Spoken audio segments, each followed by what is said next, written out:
Welcome everybody to another podcast, video podcast. Nicole Marquis, one of the best chefs and restaurateurs in America. Oh yeah. America. In America. We were just you. talking about, I think we've known each other probably over 10 years now, I know. something like that.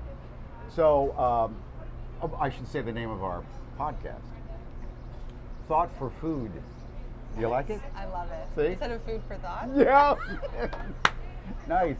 Okay, so here's going to be the hardest part, Nicole. Talk about yourself, promote yourself. In other words, just kind of show off a little bit. Oh. I mean, okay. where did this, because people watching this are interested in restaurants, are interested in eating out in restaurants, enjoying good food and stuff Yeah. like that. So tell them how this all started in your head. I want to own restaurants and be a chef.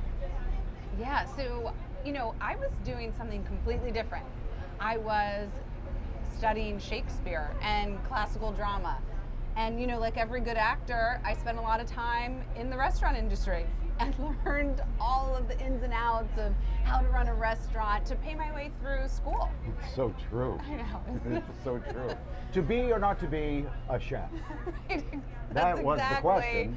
what happened to me. Right. Well, so what did you want to be then? You want to be an actress in Hollywood, on Broadway, or? I wanted to do theater. I was studying Shakespeare, Greek tragedy. I really loved the literature and the beauty of putting together a performance. I love to set the scene Yeah. and to create an experience for people. And interesting enough, I use all of that Yeah. today in restaurants. Restaurants are theaters. It really It's a performance. is. It truly Yeah. is a performance. Oh, by the way, before we go too far here, you have wondered where we are? We're on 18th Street in Philadelphia, and near Walnut, near Rittenhouse Square, and we're outside. And what are they calling these, streeteries or? Yep, they're calling it streeteries here at Bar Bombon, which is my Latin-inspired plant-based restaurant. Right. We call it La Casita. La Casita. So we're sitting in a casita now, and it's really adorable. Thank you. Yeah, very creative on your part. We took like the elements from Old San Juan, where it's really tropical and many different colors. We did like the tone-on-tone green. Yeah. We wanted it to pop a little bit, but still feel really good in Rittenhouse Square, and did a little moment outside of the casita with a bike and plants, and yeah. It's like a little French garden. Yes, exactly. Or Spanish or whatever. It helped you, thank you very much. Thank you. It helped you survive, right? Oh, hands down. I mean, this really was a lifeline for us during the pandemic. I was just talking with someone earlier that without the PPP loan and without outdoor dining and the city really working to create fast track applications for outdoor dining, I don't think we would have survived. I don't know if Bar Bombon would have survived. Really? Maybe Yeah. even close forever. Absolutely. Once we were allowed to transform parking spaces into dining, people started coming out, trusting that they could be safe outside. Yeah. You had the health commissioner saying outdoor dining is much safer than indoor That's right. dining. We were closed capacity for so much of the year. So this really was a lifeline. She's already I'm sorry. I mean, you can bend down I and can get bend that. down. Okay, great. It was her wallet. That's why it made a thud. Yeah, that's right. No, you've done well. We are, we survived 2020, and in some ways we did thrive. We saw Isn't that more. crazy? I know. Thrived. In some ways we did. Yeah. Especially with outdoor dining, like you said, it was so important to the restaurant industry. Yeah. Okay, let's get back to the Okay. original stuff. Yeah, okay. When did you decide, okay, this acting thing is not going to work. I want to be an actress, or I want to put a theatrical performance in restaurants? Yeah. I always knew I wanted to be creative, but when I read The China Study by Dr. T. Colin Campbell, which is a nutritional analysis and really a comprehensive study on plant-based foods, I thought, oh my God, I can transform my health and transform my family's health and also do really good for the environment. Wait a minute, by plant-based foods. Help your health. Yeah, Were you so- in trouble?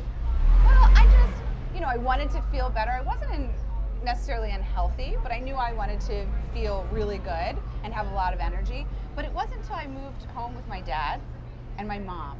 And, it's kind of a typical story. My dad was in his 50s. He was really tired. He had like a big belly. He was overweight. And he had high blood pressure and type 2 diabetes. Where was this? In Philadelphia. In here. Philly? Yeah. You're Philly born, the whole thing? Born and raised, Philly girl. Yeah. All right. And he is, he's a nurse practitioner. So he just said, hey, Nicole, I have these diseases because my family does. It's just genetic. And I said, Poppy, you guys eat the same thing. That's why you're feeling sick. Try a plant-based diet. Well, he did. 2 months of a plant-based diet. What happened to his health was utterly remarkable. 2 months, so that's all it took. All it took. What was he pounding down? What was he eating before? He was a standard American diet. He didn't eat too many sweets. He just was, he's a meat and potatoes guy though. There you go. Yeah. And within 2 months, he lost 25 pounds, got off all of his medication, achieved normal blood pressure, and put his type 2 diabetes into remission. So this isn't vegetarian. This is plant-based, all vegan. Plant-based, all vegan. It has no dairy or animal products like that. Yeah. And that's really what made the difference for him, because he was just eating healthy food that gave him optimal wellness. And I knew at that moment I have to open Hip City Veg and then Bar Bombon, and I also have a little cocktail lounge called Charlie Was a Sinner. You do? Yes. I've been there a few times. Charlie Was a Sinner is our very sort of mysterious, moody, sexy cocktail lounge that happens to serve small vegetable plates. It's on 13th Street in Philadelphia, if you happen to be visiting Philly. Why is it called Charlie Was a Sinner? Oh, it's funny. We always say we don't talk about Charlie. And I think I may have told you this story. There was a server a little while ago. She was serving a table, and the customer said, hey, who's Charlie? Who is this guy? And she didn't know I was there. And she said to them, well, no one will tell us who that is, but I saw Nicole's ex-boyfriend walk into the restaurant, and I think it's him. And my jaw dropped. I was like, they're making up stories. Like, who's this ex-boyfriend? Who's She Charlie? just made up a story. I thought that was really interesting because Charlie is becoming something very different for everyone. And I love that mystery about it. It's sort of like the first sentence of a novel I would write. Charlie Was a Sinner. That would grab you and I'd read the whole book. You're right. Was it ever what they used to call that, a house of ill repute? A house of ill repute. That is exactly what it was there. That's what it was. That block of the city, the 100 block of 13th Street, was sort of like Sin Strip of Philadelphia, and that was about 15 years ago. I actually remember when the space where Charlie Was a Sinner is now was a strip club, and upstairs was, I don't even know if I should say on camera, a brothel. A brothel. Okay, that was the word I was looking for. Okay. The space you're in now with Charlie Was a Sinner was a brothel. Yeah, and a strip club. So it was really seedy, and I wanted to keep some of that grit. We have like a leather shop next door. Oh yeah. I think that sort of Philadelphia grit, kind of seedy sketchiness, is actually really good for a vibe. I've never heard a restaurateur describe their place as seedy, but it is a great vibe in there. There's no question about it. Was that wasn't the first one, was it? Did you start Hip City Veg first? Yep, I started Hip City Veg first, and that is our 100% plant-based fast casual. So now we have 7 locations throughout Philadelphia and DC, and we're expanding more. Oh, you are? Yes. It's exciting. It's really exciting. You mean like, would it ever, you want to go national? We want to go national. Jeez. I know. Well, the mission really is to bring plant-based foods to millions of people everywhere in a very familiar form. So we do American classics like burgers, shakes, milkshakes, banana whips, and French fries. We have like a whole nugget menu that's really fun. Well, you have people going to your places that aren't vegan Oh, or yeah. even vegetarians, because I eat anything. But I like your. Do you still have the Cubano sandwich? We do. That's my favorite here. We got to bring one out. Yeah, for please. sure. But again, we're on a street, so there's. How you doing? Hey. There's people walking by, waving, and trucks and cars, so it's a little noisy.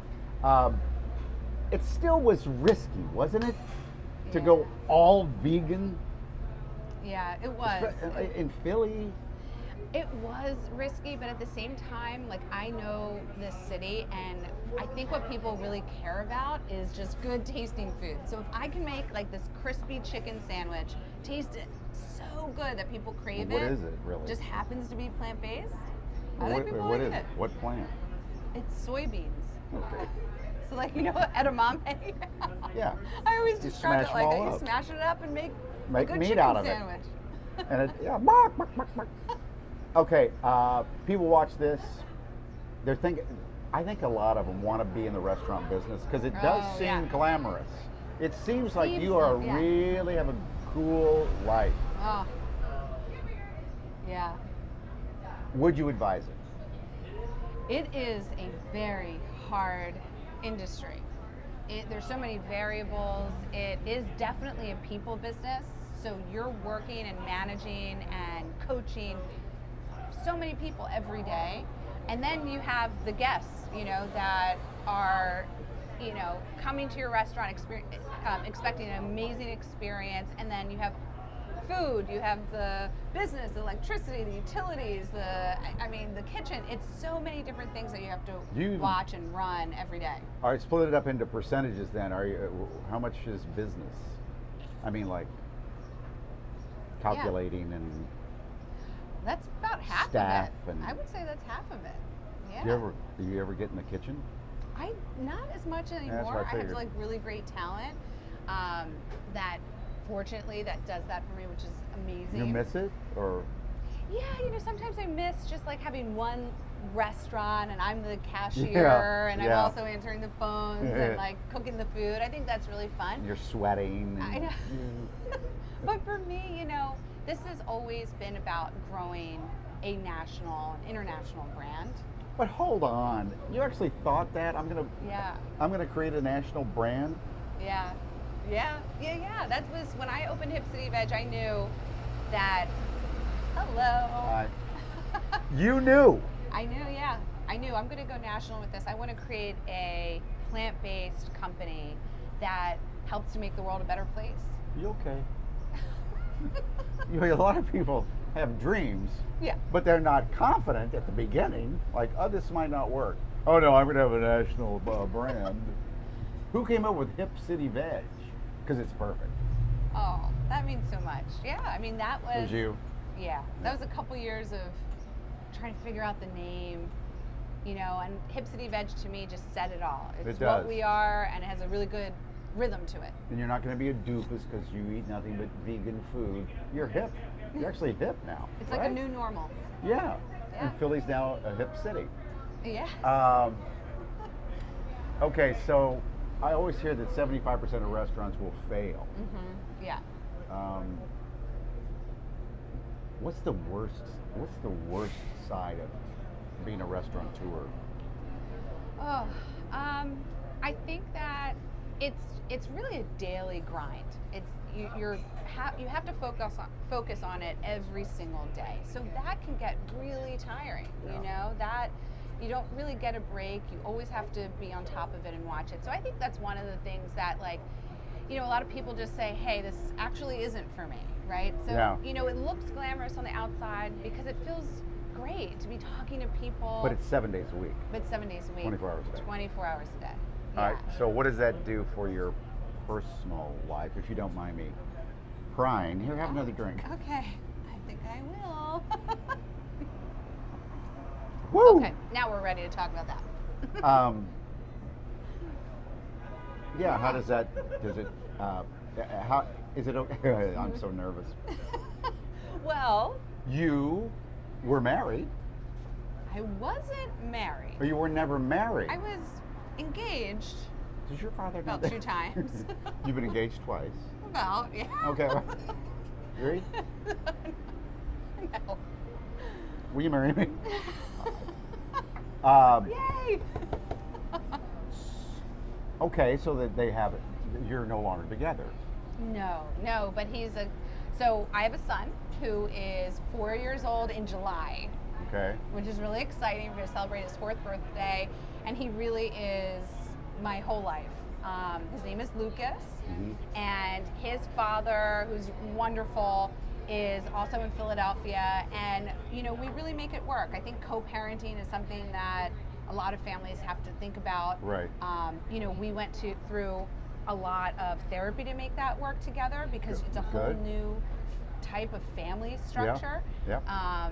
And I'm happy to say that hard work is really working and paying off. And I think for my future, I'd hope to find someone who really understands what it means to be an entrepreneur and how it really is a major focus in my life, and of course with my son. But he's a chef, right? Wasn't he? Or wasn't he? No, Lucas's dad, no. No? No. Okay. Did you meet in a restaurant?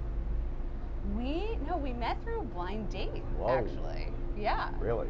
Yeah. Imagine sitting down, Nicole Marquis sits across from, oh Lord.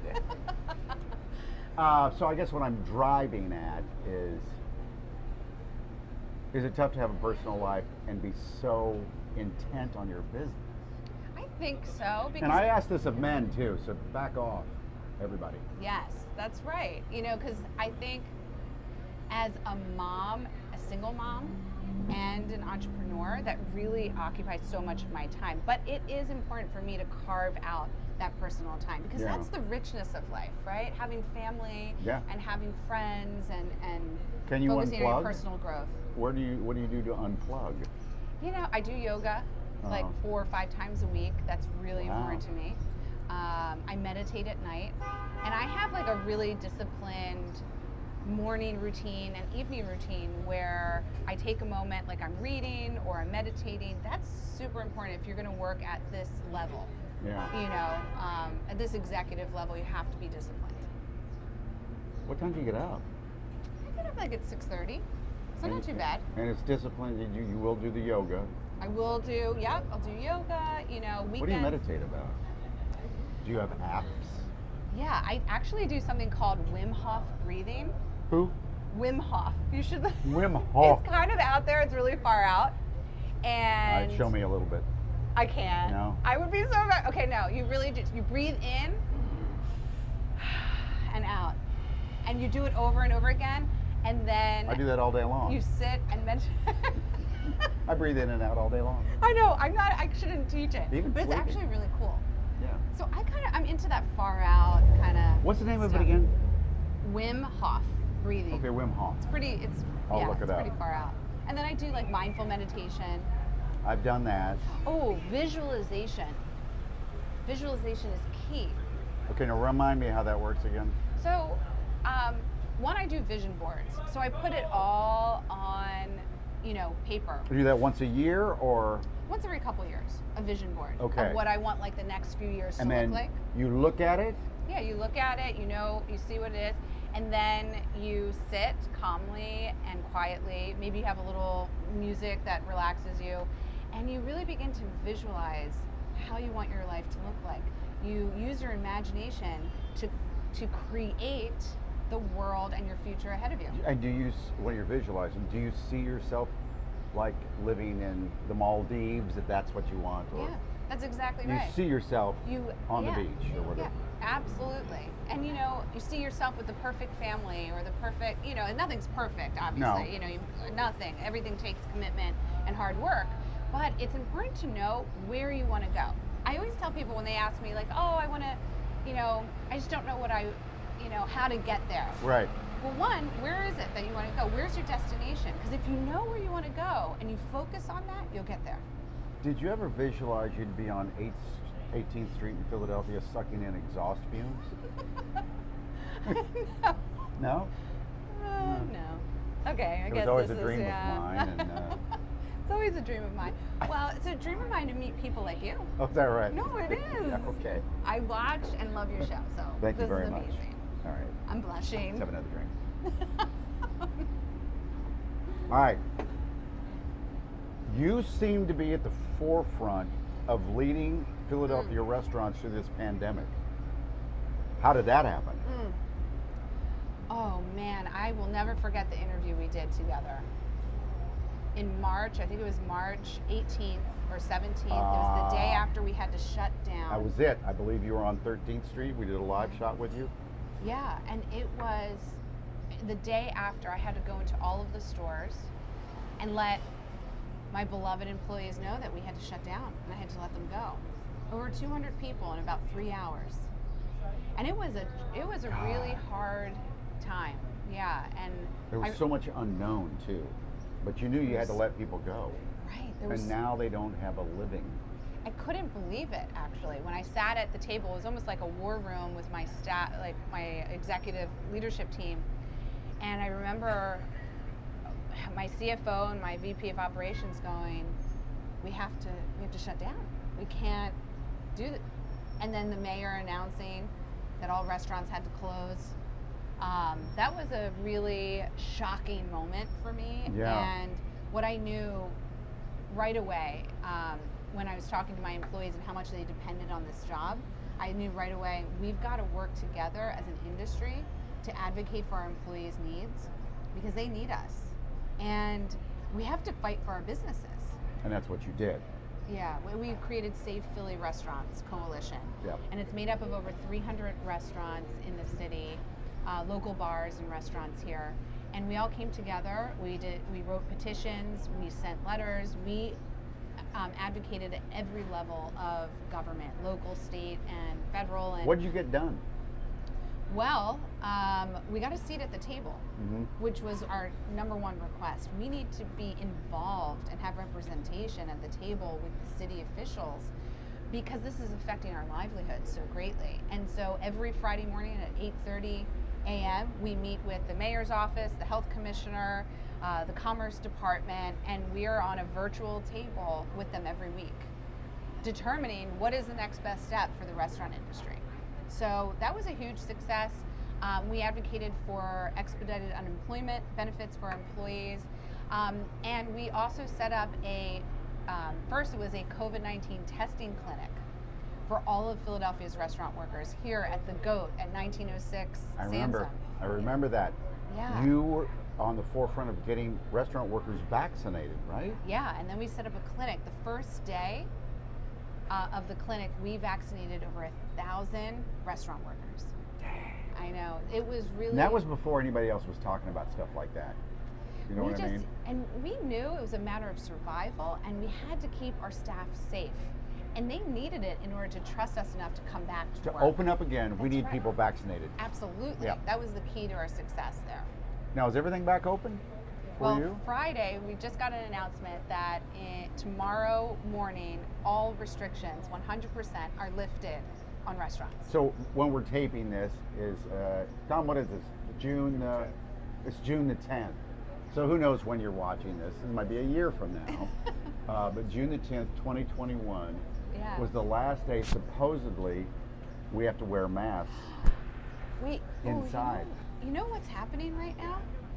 I'm getting, whoa. Yeah. So a year ago, we spoke about what we're going to do together about a day after I shut down. And That's here right. we are, a day before we're going to fully open up. I almost cried right there. I know, me too. That's weird. That is really 'Cause special. At times, And kismet. you're staring down this pandemic tunnel. Like well, at first we thought, well, it'll be over by July. I know. Now it's a year later. Yeah. And maybe we are at the end now. Yeah, I hope so. And I hope so. Kind of feels like we're waking up from a really bad dream. It does. Yeah. It's like, I don't know that I'm going to be able to feel comfortable leaving my apartment without grabbing my mask. Right? Yeah. Wow, this is kind of cool. It really is. We're bookending this thing here. Bookending, yeah. And I take those signs from the universe. Do you? Yeah. Like, okay, this means we're on the right path. So what you're saying is that I'm really the key to your success, and that I should share in the bounty. Yes, that is what I'm receiving. Okay, let me have another drink. Okay, one more. That's what you're receiving. What's the wage around here now? Oh, I don't want to pry, but we just launched what we're calling 15 for our families, which is our commitment at all of our restaurants to pay $15 an hour starting wage to all of our employees. you're awesome. So that's a huge, proud moment for me and for the team. Our employees are demanding this. They've been through so much over this past year, and we really want to show our commitment to them with our actions, and this is the way to do it. So we launched 15 for our families. Hip City Veg, everyone starts at $15 an hour. Don't you think that'll put pressure on other restaurants to do the same? You know, Not that was your goal. I mean, I thought about that, and I just knew, like, this is the right thing for us right now. It's time. You know, and look, there are other states that are already doing it, and they're showing that you can make this happen. And we just know that we have to show our employees through our actions. Hi. Do you know her? She's hi. Oh, day 3. It's She just- is awesome. She comes to Hip City and Bar Bombon all the time. Oh, she is that right? Such a wonderful Customer? Yep. Yeah. But it definitely is something that I'm most proud of this year, is that we decided as a team, look, we want to really show our employees that this is a place to start a career, not just a job, that you can grow with us. And we need to start them at $15 an hour to make that happen, because then when we show them our commitment, they return that back. Have you had people work at any of your places go on to launch their own careers? I mean, Oh, yeah. like a restaurant well, not maybe own a restaurant, but become a chef? Oh, for sure. We see it all the time. And I think that actually reminds me of my employee, Rodney Sanders, who started off with us as a line cook, hourly line cook, and was so talented. We quickly gave him a few additional responsibilities and moved him to $15 an hour. Well, what happened from that was amazing. He then became assistant manager, general manager, then went to DC to open our restaurants in DC, and now very soon will be a regional manager. Jeez. That's a success story right there. It makes you feel good, doesn't it? Makes so good. I love those stories. What would weigh on me is that, like when the pandemic hit, all these people were out of work. Oh, Did you feel responsible for their lives in a way? yeah, in a way I did. I felt a heavy weight, and I think that's why we just got into action. You know, when I am in front of, and facing adversity, the thing that just my personality is, like, I get into the fight. I get into the action, right? That's sort of like the reaction I have to struggle. And it was a good thing that I had that at the moment, because we really had a choice. Either just sit back and potentially close all of our doors, or really get in there and say, look, let's join forces as an industry, because our voice will be louder than if we just did this on our own. Yeah. What's the weirdest thing that's ever happened in one of your restaurants? Oh my God. Anybody ever get somebody married? says, oh yeah, we've had engagements, we've had, especially at Charlie Was a Sinner. It's a great first date place. Yes. And then people, if that first date worked out and they're going to get engaged, they usually come back and do their engagement there, which is really nice. But there's so many weird things have happened. I need to write a book about that. Oh yeah. I put in my notes. It's really, I mean, the restaurant industry has a lot of stories. That's for sure. Do restaurant people still go out afterwards and meet somewhere else? I mean, before the pandemic hit? Before the pandemic? The late night place? Oh yeah, definitely. I mean, in some ways, Charlie Was a Sinner was that for the industry. Yes, that's true. Until 2 o'clock. Yeah. But then there were a few late night till 4 a.m. places. Yeah. I haven't done that in a while. I haven't done. Well, yes, I did about 3 weeks ago. Really? Down at Rouge. Now, I don't want to speak out of school, but we may have opened late. Now, man, last you shined Philly. Yeah, I know. I'm even saying. You've shined me many times, actually, but not right now because I'm working. Ah! Hey, love you. thank you. You sit next to this cutie pie. Yeah. With shoes looking like that. I know. I'm embarrassed. I'm embarrassed. But right now I'm working, so I'll talk to you right Why after. don't you just take them off? Take them off. I'll shine them right here. Yeah. And I'll leave them right here. I'll try How one you more. do it? I'll try one more time. I'm working, so I can't talk right now. You know me. You know I me. know you. I know. But I'm still going to try. It's okay, guys. Sure, good to see you. Look at those slippers. Really? You don't like that, Rob? You gotta love 18th Street. Oh yeah. No, this is the way it is. Oh, it's very But you don't active. like it? I mean, because there's a ton of energy where your restaurant happens to be in Philly. I love Rittenhouse being Square, in it. Yep. 18th Street. There's a buzz constantly. Oh, I love that energy. Yeah? I mean, I feed off of that. I'm definitely an extrovert, so I like to be around people, being in the center of it. Yeah. What are your hobbies? Well, yoga is my hobby, but also, of course, just having fun with my son. 100%. He's my hobby. You know what we realized, though, which was a great thing that came out of the pandemic? Everyone realized that their number one hobby is going out to restaurants. God, isn't that the truth? Isn't that the truth? Oh my God. And another thing, what was a big priority for people when the pandemic first hit? It was booze. That's right. We made sure those damn liquor stores stayed open, didn't we? We did. And that you could Of walk all up things. and get alcohol and leave. You know, Yeah. like that was a big deal around Philadelphia, where you could to go drinks, to go alcohol. Now is that going to stay? Oh, I hope. See, that's one of the things that happened during the pandemic that I hope is here to stay. Just like outdoor dining. You want this to stay in the street? Yeah, some form of it. We definitely, right now we have a permit to the end of the year to have these structures. Yeah. We're working with the city and really hoping that they keep it for another couple of years because we were in the red all last year. We Yeah. need to recoup some of those losses. Yeah.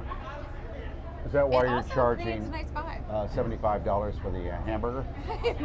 I'm kidding. You've always had really reasonable prices. Yeah. All right, I guess that's it. I guess we're done. This is so nice. Where, do you want more kids? Oh, that's a good question. Why? Are you...